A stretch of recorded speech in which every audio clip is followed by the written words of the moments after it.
আমি বর্তমান পশ্চিম মেদিনীপুরের দক্ষিণ খড়গপুরের গগনেশ্বর গ্রামে কুরুম্বেরা ফোর্টে আছি। এটি কলকাতা থেকে 183 কিলোমিটার দূরত্বে অবস্থিত। 1438 থেকে 1469 খ্রিস্টাব্দে উড়িষ্যার গজবংশীয় রাজা গজপতি কপিলেন্দ্র দেব এই দুর্গটি নির্মাণ করেন। এটি একটি শিব মন্দির ও তীর্থযাত্রীদের আশ্রয়স্থল ছিল।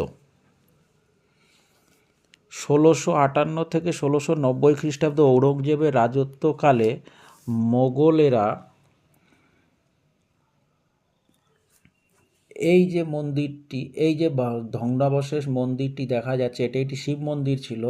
এই শিব মন্দিরটি ধ্বংস করেন এবং ধ্বংস করে এটিকে একটি দুর্গে রূপান্তরিত করেন।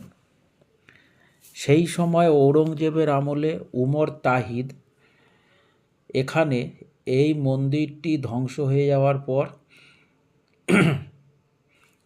এই দুর্গের ভেতরে এই মসজিদটি তৈরি করেন, যা বর্তমানে এই মসজিদের দরজা বন্ধ করা আছে।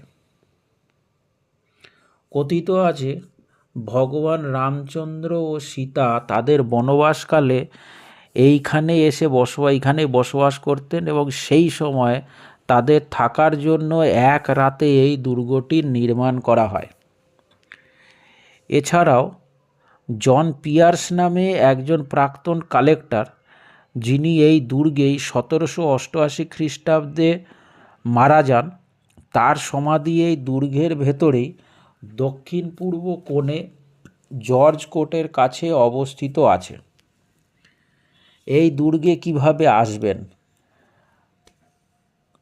কলকাতা থেকে ট্রেনে খড়গপুর বা বেলদা স্টেশনে নেমে বাই বাসে আসা যায়। এছাড়া কলকাতা থেকে বাসে খড়গপুর, কেশিয়ারি, বেলদা বা গড়বেতায় নেমে সেখান থেকেও বাই বাসে আসা যায়। এছাড়া কলকাতা থেকে যারা বাইকে আসবে তারা খড়গপুর হয়ে বেলদা, কেশিয়ারি হয়ে এই গ্রামে আসতে পারেন, অথবা খড়গপুর থেকে গড়বেতা হয়েও এই গ্রামে আসতে পারেন।